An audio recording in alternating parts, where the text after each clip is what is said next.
Hey y'all, it's your captain for all things creative coming at you with the Real Housewives of New Jersey, Season 14, Episode 9 review. If you are new to this channel, welcome. Please like, subscribe, all that good stuff that helps us get into the algorithm even better. And if you're returning, we get into a lot of things.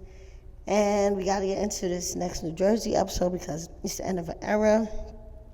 This cast is about to get a shake-up, so let's see what happens with our group. First you see Gorga's on the phone with Antonia, and they're asking if she's preparing for the upcoming wedding that Joe's supposed to be officiating. Next you see Gia.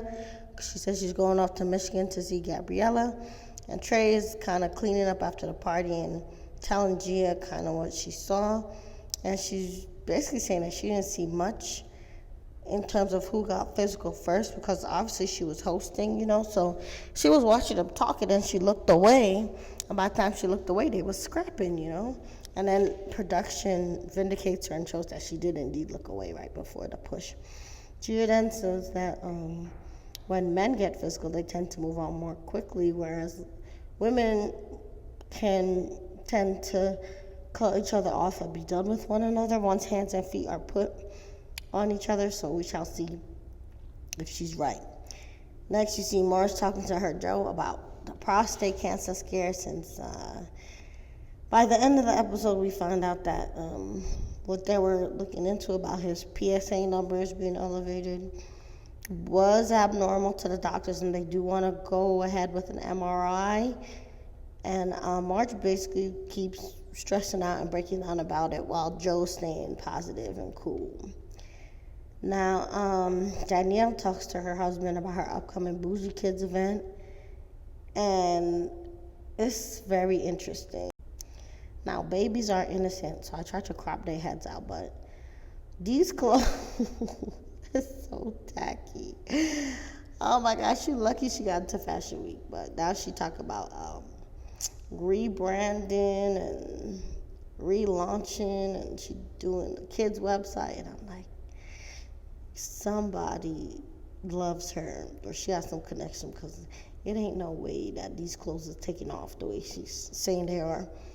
But then she basically comes to the conclusion that her and Jen also aren't friends anymore. They probably get into it because Jen realized that she doesn't want to be involved in any more dirty shenanigans with Lena, whoever else Jen wanted to bring around to start trouble.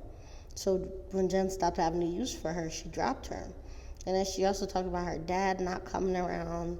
And I zoned out because Danielle is very unreliable with all these beefs that she has, even with her own family. I don't believe the story about her brother.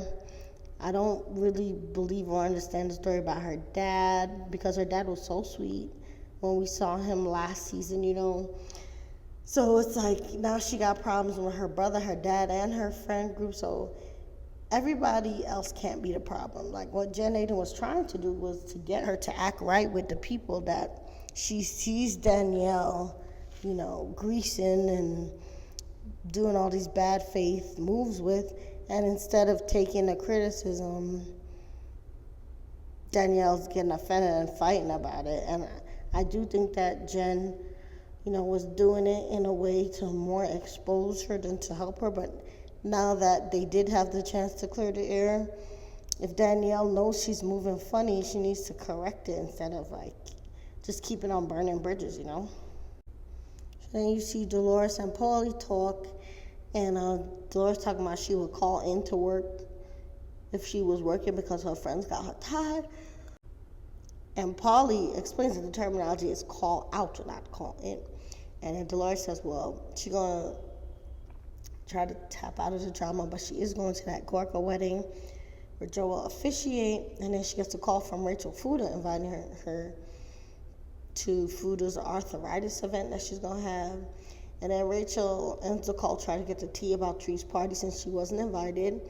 But I guess she heard in the blogs some of what was going on about the fight. And then Rachel basically guesses that Danielle and Jen Aydin's friendship is over, much like Gia did. We then see Melissa's family member get married. And Joe Gorga officiates And the scene was maybe like 3 minutes. We saw Marge in the crowd in addition to Antonia, and we knew that the Lolo was also going to be there. And of course, people in Melissa's family. So even though they tried to make fetch happen with this, it wasn't a big moment in the episode at all. Melissa's family apparently embraced Joe. This is why he was so happy to do the wedding.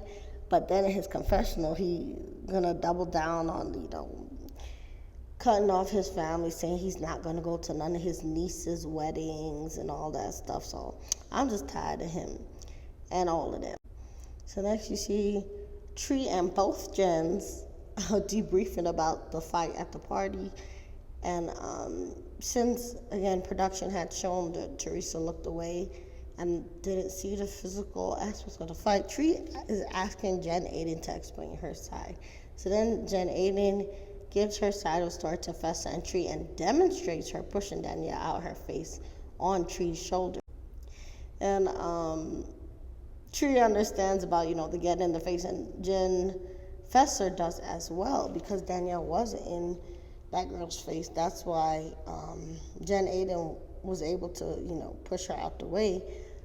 But again, it shouldn't have got that heated, period. But once it did, after the push, Danielle did hit her, with the cup and all that stuff.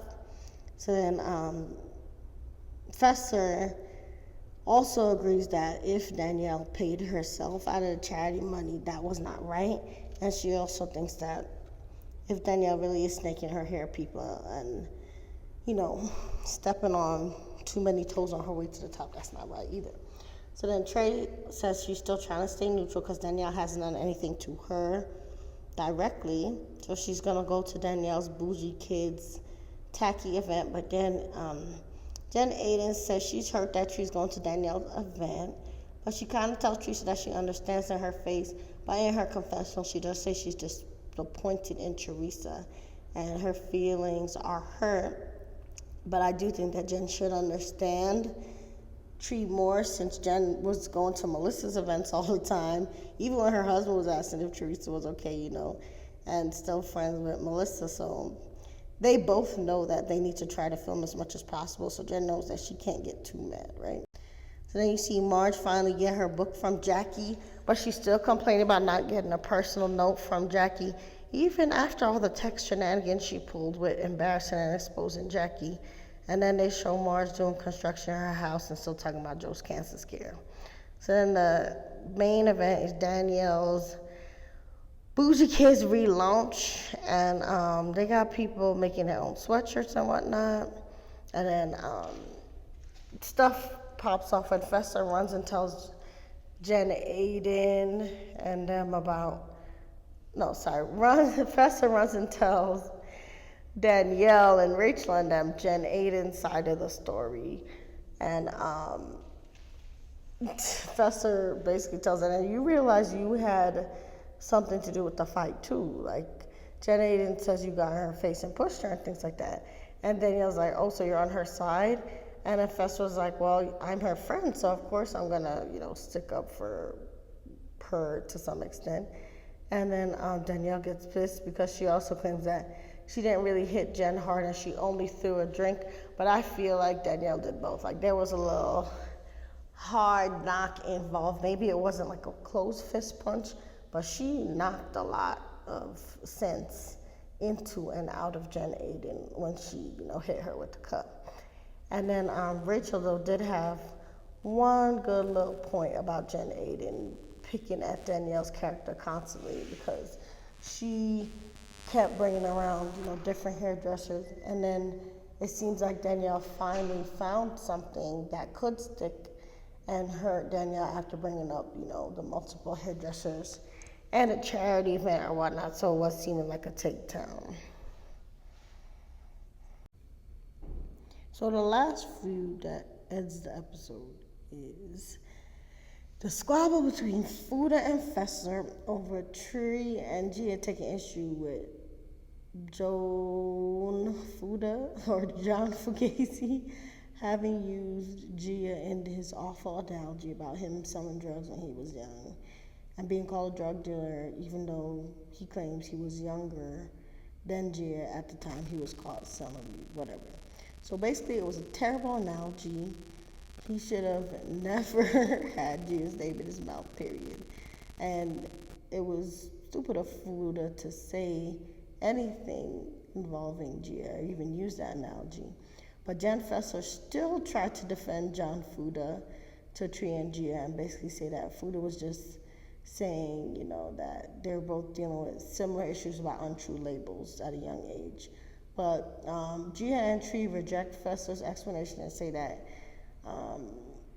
Fuda should never have Gia's name in his mouth, and they're totally right about that. So then when Fessler tries to explain the convo to the Melissa, Marge, and Rachel gang, they all check her and say that she shouldn't speak on the Fudas to Teresa. And then Fessler tried to explain that she didn't initiate the conversation, but was just defending, John Fuda when it was brought up.